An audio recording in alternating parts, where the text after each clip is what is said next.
The 50-year proposed mortgage is absolutely the worst thing, the worst idea, or is it? Let's talk about it. All right, so maybe it's not a great thing. Maybe it's a debt trap. All right, so the first thing we need to do is we need to talk about the evolution of money, how it works, how to create wealth, and let's level the playing field. So let's just assume that you're gonna buy a $300,000 home on a 30-year mortgage because that's what you can truly afford. Now, bring in the 50-year mortgage and you say, you know what, I wanna take this and I wanna make it a very powerful wealth creation for me. So on a 30-year mortgage, that payment is gonna be about $1,859, all right? Somewhere around there for principal and interest. If you switch that into a 50-year mortgage, your payment now becomes about $1,648. All right, so using those numbers right there, I want you to keep one thing in mind. Most Americans, the average is that they keep their home for 11 to 12 years. So most will never even use a 30-year mortgage, or a 50-year mortgage they'll refinance out, they'll sell, or they'll do something else. So I think the discussion is very, maybe mute, because most people just don't even use that type of loan.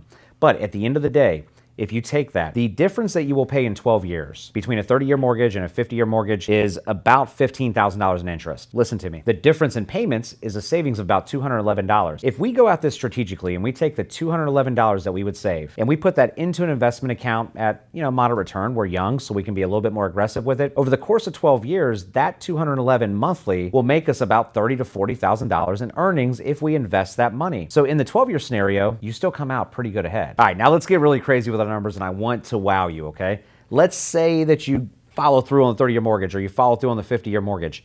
The difference in interest that you would pay by keeping a mortgage for 50 years opposed to 30 years if you have a $300,000 home is going to be about 320 grand, somewhere around there, give or take. Numbers are a little speculative, depends on the interest rates, but about 320 grand is what you're going to pay over the 30-year mortgage if you stretch it out to 50 years.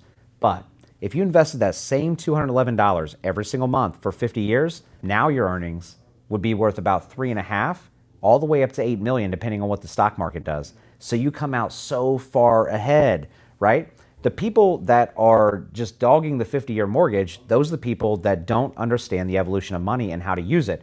Now, most people are not going to use that savings. They're going to go out and spend it on bills or something else. And if you do it that way, then the 50-year mortgage is probably not a great plan. But even if you only keep it for 12 years and you get a lower payment and then you're able to refi out of it or you're able to sell it, it's still not a bad option.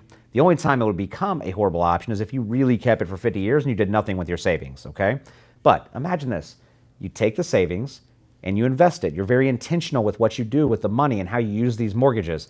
This could be the single greatest wealth builder in a long time.